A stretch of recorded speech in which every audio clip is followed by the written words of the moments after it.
Hello and welcome to another Stellarian Games video. In this episode, we're going to be continuing the Star Wars themed buildings. In this case, we're going to be making a series of buildings like this one that's all based on that cellulose packaging material.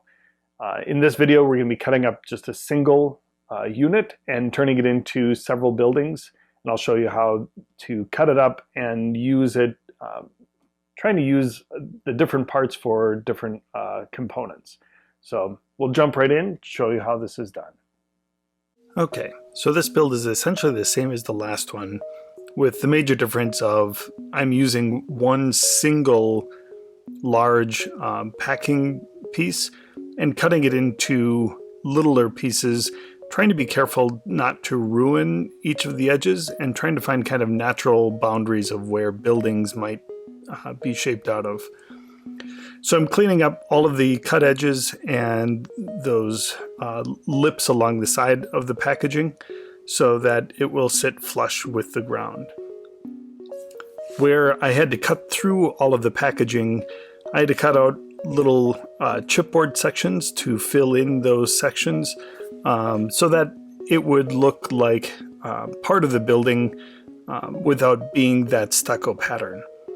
These would all be painted kind of that rust color at the end, but I just wanted something to fill in kind of as walls and windows and doors, just some interesting features to these buildings. Each of these is being added on with extra bits of chipboard. Really the trick with this is to create layers and layers of chipboard. That gives it kind of that futuristic mechanical metal feel that we're really looking for in these buildings. So you can see each of these is really just layers of chipboard built up with different shapes, and I'm not really doing a lot of measuring. I'm just kind of rough cutting a lot of this out, and that's really good enough for this build. Again, you see I'm using double ply cardboard to use as a spacer. That gives that depth to the doorways, things like that.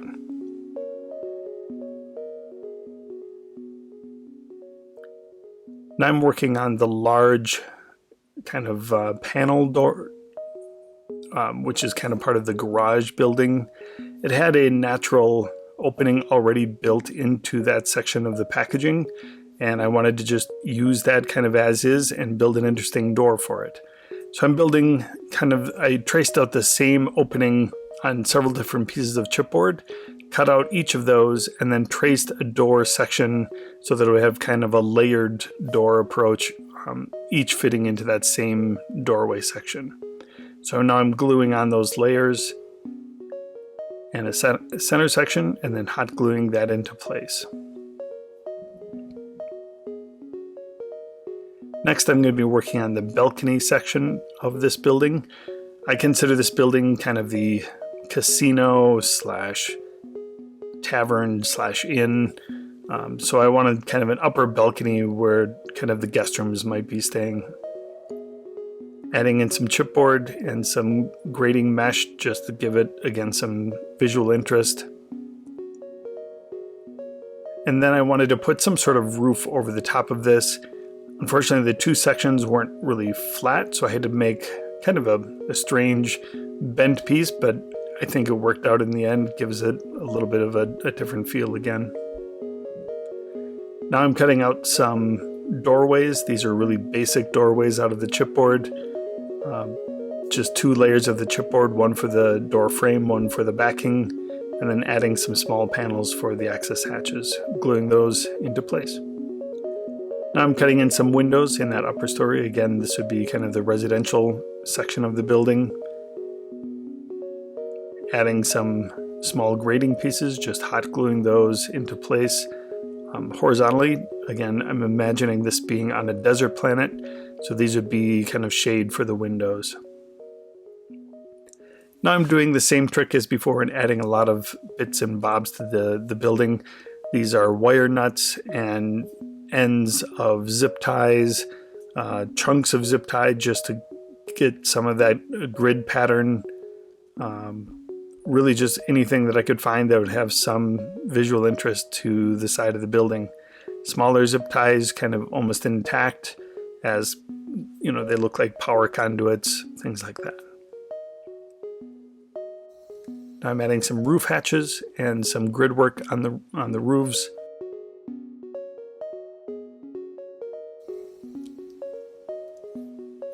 Now I'm starting to work on the bases for the buildings. This one happened to fit on one chipboard section. The other ones I had to piece together, similar to what I had to do in the first video, where I had to cut and kind of seam them together and then glue them on top of it.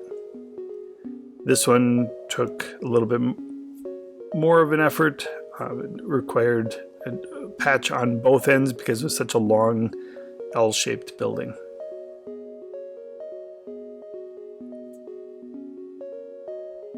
Then I'm coming along with the hot glue gun right at the base and just kind of filling in that gap, making sure that it's a nice, good, tight seal to the base. I was just about to add some sand when I realized I didn't add any grid work in front of the doorways, and I do like that grid work in front of the doorway to kind of symbolize where the doors are. Then I'm just coming along with some glue and gluing the ground edge around it to give it some nice sand texture.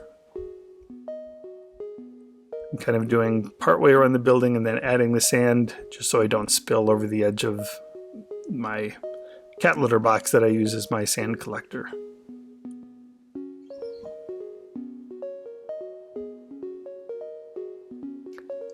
I spray paint all of those black and then I do a dark brown undercoat.